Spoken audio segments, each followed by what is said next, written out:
बंगाल में सियासी घमासान जारी है, जहां ममता बनर्जी को एक के बाद एक झटके लग रहे हैं। कैसे बढ़ रही है ममता बनर्जी की पार्टी में बागी नेताओं की बाढ़, आपको हम बताएंगे। लेकिन कार्यक्रम की शुरुआत इस वक्त की बड़ी खबर के साथ। बड़ी खबर आपको बता दें, इस वक्त शुभेंदु अधिकारी को लेकर आ रही है।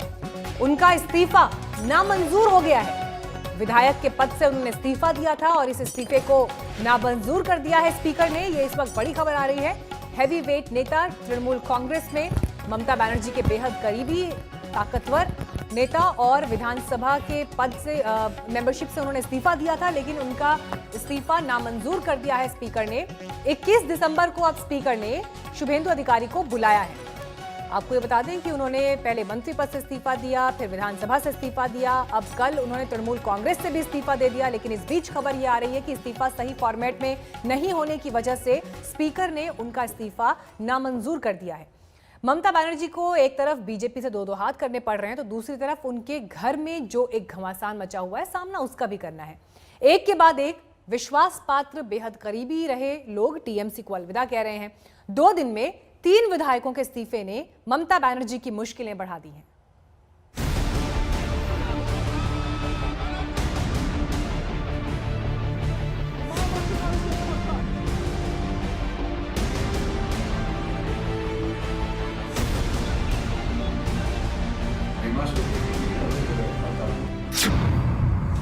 आंदोलन के साथी ने तोड़ा नाता। शुभेंदु अधिकारी, पूर्व विधायक, टीएमसी से इस्तीफा। पार्टी के विश्वस्त ने पाला बदला। जितेंद्र तिवारी, विधायक, टीएमसी से इस्तीफा। टीएमसी में बगावत की होड़। शीलभद्र दत्ता, विधायक, टीएमसी से इस्तीफा। टीम ममता के विधायकों के विकेट गिरने की झड़ी। कबीरुल इस्लाम, महासचिव, अल्पसंख्यक सेल, टीएमसी से इस्तीफा। दीदी के खेमे में खलबली है। विधायकों के विकेट धड़ाधड़ गिर रहे हैं। पतझड़ के पत्तों की तरह विधायक टूट रहे हैं। एक इस्तीफा होता नहीं कि दूसरे इस्तीफे की खबर आ जाती है। कल से आज तक 3 विधायकों ने पार्टी से मुंह मोड़ लिया है। कोई नहीं जानता कि ये सिलसिला कहां जाकर खत्म होगा। जरा सुनिए ममता बनर्जी के आशीर्वाद से पहली दफा विधायक बने जितेंद्र तिवारी का अंदाज कैसे बदल गया है। मेरे ख्याल से एक तरफ से हमसे बातचीत भी जारी रखना और दूसरी तरफ से ये हथकंडा, कहीं न कहीं असली चेहरा अब सामने आ रहा है। अब उनके साथ एक साथ रहना मेरे लिए संभव है। पार्टी के जो जिला सभापति था उस पद से और पार्टी के साथ जो भी मेरा संपर्क था, सारा संपर्क मैं चाहता हूँ आज से मेरा तृणमूल कांग्रेस के सभापति के रूप में या किसी भी रूप में कोई संबंध नहीं है। जितेंद्र तिवारी आसनसोल में टीएमसी की आवाज बुलंद करते रहे हैं, लेकिन उन्हीं का आरोप है कि उन्होंने आसनसोल के विकास के लिए आवाज उठाई तो उन्हें ही खामोश करने की कोशिशें होने लगी। ममता सरकार में शहरी विकास मंत्री को खत लिखने वाले जितेंद्र तिवारी ने आज टीएमसी को अलविदा कह दिया और उसके कुछ ही देर बाद उनके दफ्तर पर चढ़ाई हो गई। विधायक का नेम प्लेट तोड़ दिया गया, तस्वीरें फाड़ दी गयी, विरोध में नारे लगने लगे। बगावत पर अदावत के ऐसे ही नजारे आसनसोल से मिदनापुर तक दिख रहे हैं। शुभेंदु अधिकारी हो या जितेंद्र तिवारी, बागियों के साथ सलूक का अंदाज एक ही जैसा है। जैसे जैसे अपने बिछड़ते जा रहे हैं, टीएमसी की मुश्किलों का विस्तार भी होता जा रहा है। अगर राजनीति भी टीम गेम है तो ममता बनर्जी के लिए मुकाबला हर दिन के साथ कड़ा होता जा रहा है और वो तब और कठिन हो जाता है जब सामने वाली टीम मोदी शाह के नेतृत्व वाली बीजेपी की टीम हो। कोलकाता से मनोज्ञ लोहीवाल के साथ आज तक ब्यूरो। ममता सरकार को आज एक और बड़ा झटका लगा। सुप्रीम कोर्ट ने बीजेपी नेताओं पर मुकदमे में गिरफ्तारी या दूसरी कार्रवाई करने पर पाबंदी लगा दी है और पश्चिम बंगाल सरकार से इस पर जवाब मांग लिया है।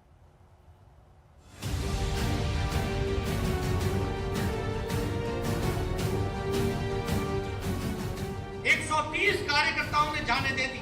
130 कार्यकर्ता, ये जिसको कहते हैं राजनीतिक इंटॉलरेंस की प्रकाशिका है। ममता जी को और उनके सलाहकारों को कम से कम संघीय ढांचे का सम्मान करना चाहिए।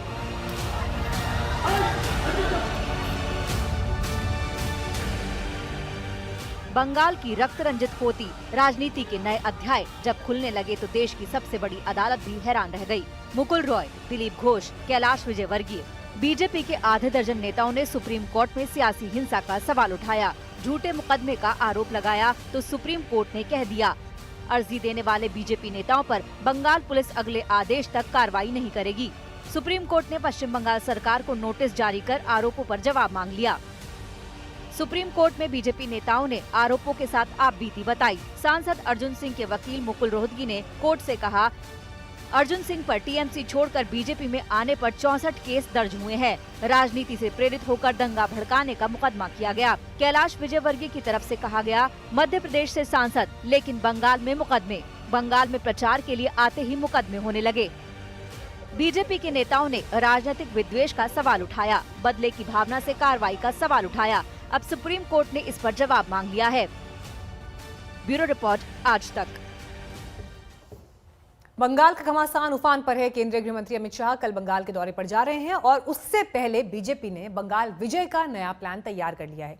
बीजेपी ने 7 नेताओं की टीम बनाई है, जिन पर ममता बनर्जी के गढ़ में बीजेपी की जीत का रास्ता तैयार करने का दारोमदार होगा।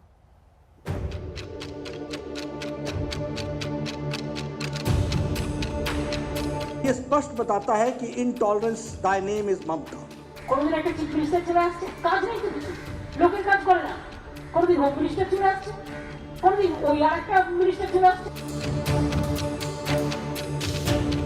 हमारा एक एक कार्यकर्ता सभी कंस्टिट्यूएंसीज में जाकर के भारतीय जनता पार्टी के लिए काम करेगा। এই কাজগুলো করছে, প্রত্যেকটা ইঞ্চিতে ইঞ্চিতে বদলা নেব বলে যাচ্ছি, প্রত্যেকটা বদলা নেব। 2021 की सबसे बड़ी जंग का मैदान सज चुका है।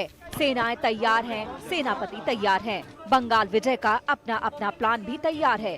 फर्क सिर्फ इतना है कि चुनाव की दहलीज पर खड़ी ममता बनर्जी घर के घमासान से जूझ रही हैं। तो एक संगठन के तौर पर बीजेपी फिर 20 ही दिख रही है। नड्डा बंगाल जा रहे हैं, अमित शाह दौरे पे दौरा कर रहे हैं, तो अब पार्टी के बड़े नेताओं की भी अभी से तैनाती की तैयारी है।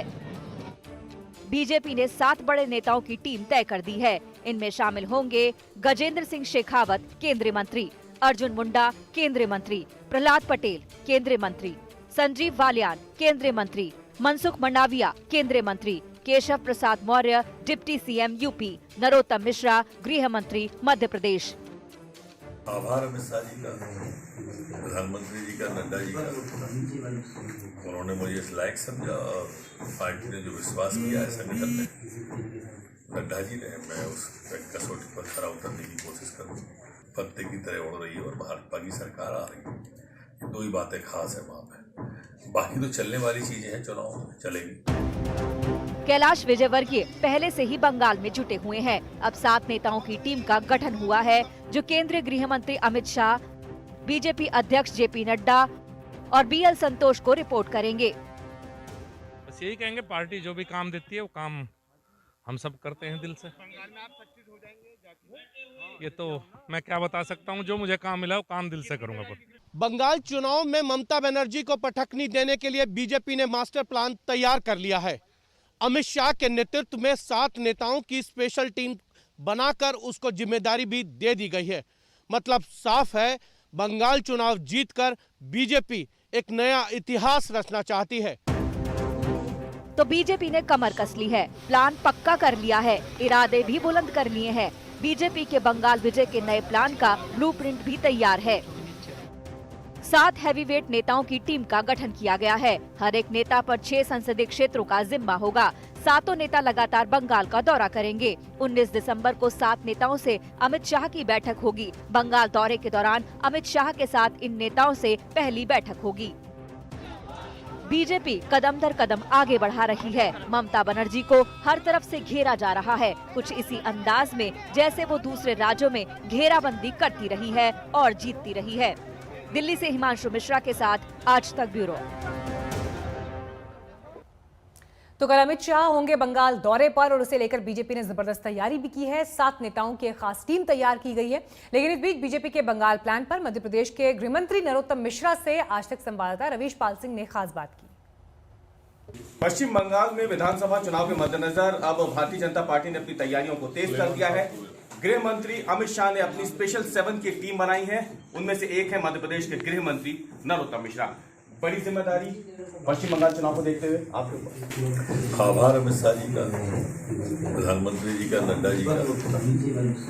उन्होंने मुझे इस लायक समझा और पार्टी ने जो विश्वास किया है संगठन में, नड्डा जी ने, मैं उस कसौटी पर खरा उतरने की कोशिश करूँ। अभी हाल ही में आप बंगाल गए भी थे, आपको लगता है कि जो आप कुछ देख कर क्या है वहां से कुछ खास बातें जो आपको लगता है कि उस पर फोकस करने की जरूरत है? खास बात है कि वहाँ ममता बनर्जी पत्ते की तरह उड़ रही है और भाजपा की सरकार आ रही है। 2 ही बातें खास है वहाँ पे, बाकी तो चलने वाली चीजें हैं, चुनाव में चलेंगी। वो तो कहती हैं कि आप लोग बाहरी हैं, बंगाल में आके माहौल खराब कर रहे हैं। हम बाहरी हैं और जो घुसपैठ की आती हैं पाकिस्तान और बांग्लादेश से, वो उनको घर के नजर आते हैं। हम इस देश के नागरिक उन्हें बाहर के नजर आते हैं, घुसपैठ ही अंदर के। लेकिन वो तो खुल करके आप लोगों को नहीं लगता कि इस तरीके से बात हो रहे हैं? आप लोग केंद्र में भी प्रतिनियुक्ति पर अगर अफसर मांगे जाते हैं तो वहां मना कर देती हैं वो, तो फिर ऐसे आप लोग जब बाहर जाएंगे तो आप लोगों को नहीं लगता कि एक बहुत संवेदनशील मामला रहेगा? देखिए, ममता जी स्वयं निर्णय नहीं कर पा रही है, मुख्यमंत्री होती है, पूरी तरह से माफियाओं की गिरफ्त में है। बालू माफिया, दारू माफिया, कोल माफिया, भू माफिया, लैंड माफिया वहां पे पनप गया और ये सारे माफियाओं ही निर्णय कर रहे हैं वहां, सरकार की ममता जी निर्णय कर ही नहीं रही। तो स्वाभाविक रूप से ये बेतुके काम तो होना है। जल्दीबाजी होगा ये पूछना, लेकिन कितनी सीटों पर फोकस लग रहा है भारतीय जनता पार्टी अपनी बढ़त बनाएगी? तो और उनसे बात करने के लिए मध्य प्रदेश के गृह मंत्री नरोत्तम मिश्रा और साथ ही में गृह मंत्री अमित शाह की स्पेशल 7 के सदस्य जो अब बंगाल में अब जाकर के भारतीय जनता पार्टी की रणनीति पर काम करेंगे विधानसभा चुनाव को देखते हुए। रवीश पाल सिंह, भोपाल, आज तक। बड़ा डेवलपमेंट आपको बता दें, पश्चिम बंगाल में एक तरफ कल वहां पर अमित शाह जा रहे हैं, लेकिन शुभेंदु अधिकारी जिन्होंने टीएमसी से इस्तीफा दिया था, विधानसभा स्पीकर ने उनका इस्तीफा नामंजूर कर दिया है। उन्होंने कहा है कि इस्तीफा सही फॉर्मेट में नहीं है, जिस वजह से नामंजूर किया जा रहा है और अब उनको अगली तारीख दी गई है। 21 दिसंबर को उन्हें फिर से बुलाया है स्पीकर ने। फिलहाल हम रुक रहे हैं एक ब्रेक के लिए, खबरों का सिलसिला आगे जारी रहेगा, देखते रहिए। नमस्कार, मैं हूं अंजना ओम कश्यप। हमें उम्मीद है ये वीडियो आपको पसंद आया होगा। लेटेस्ट खबरों के लिए यूं ही देखते रहिए आज तक और इस वीडियो के पसंद आने पर लाइक, शेयर एंड सब्सक्राइब करना ना भूलें।